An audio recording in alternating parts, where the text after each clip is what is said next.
निज शक्तिर प्रदर्शन किपरि करबा दरकार आसंतु सुंदर कथाटिए शुणा। गोटे दिन जंगल राजा सिंह को गोटे गधटे आह्वान देला कि जदि तुम मध्य साहस अच्छी तेज मत हराई देखाओ।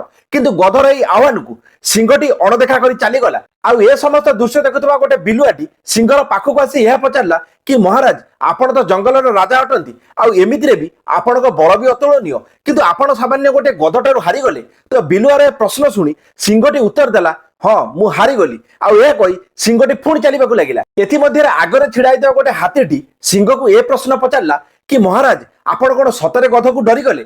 आउ सिंहटी हसिक उत्तर देला कि एथिरे डरिबार कौन कथा नाई कारण जदि मु गधर आह्वान को स्वीकार करथांती यार अर्थ मु भी सही स्तर आउ ए आह्वान ने मोर विजय तो सुनिश्चित किंतु ए विजय रे कौन सम्मान नाई कारण समस्ते कहे गोटे सिंहटे गोटे गध को हराई देला बोली। आ जदि कौन भी टिके भूल रु गधर विजय होता तेरे मोर समस्त सम्मान माटी मिस जाता जो मु गधर आह्वान को अणदेखा कर चलीगली। सेबे हाथी पुणी प्रश्न कला तेरे आप बिलुआ को कौन कहले कि आप गध को डरीगले बोली। सेबे सिंहटी बहुत सुंदर उत्तर यह कहले कि जदि मु बिलुआ को ए विषय बुझाई थांती तेरे बिलुआटी मते अधिक उस्कई थांता कि किपरि मु गधर आह्वान को स्वीकार करे सेतिपई मु डरीगली बोली कही सेठारु चली आसिया पई ठीक भाबिली। तेबे एथुरु हमकु गोटे बहुत बड़ शिक्षा मिली थाए आउ ताहा हेउची आम प्रकृत जीवन रे मध्य बहुत लोक हमकु एही परि आह्वान देबे आउ आमे किपरि भाबे एही आह्वान को स्वीकार करिबा सेतिपई मध्य बहुत लोक हमकु उस्कैबे। तेणु करी ए समस्त दिग प्रति हमकु सर्वदा सजग रहबा आवश्यक।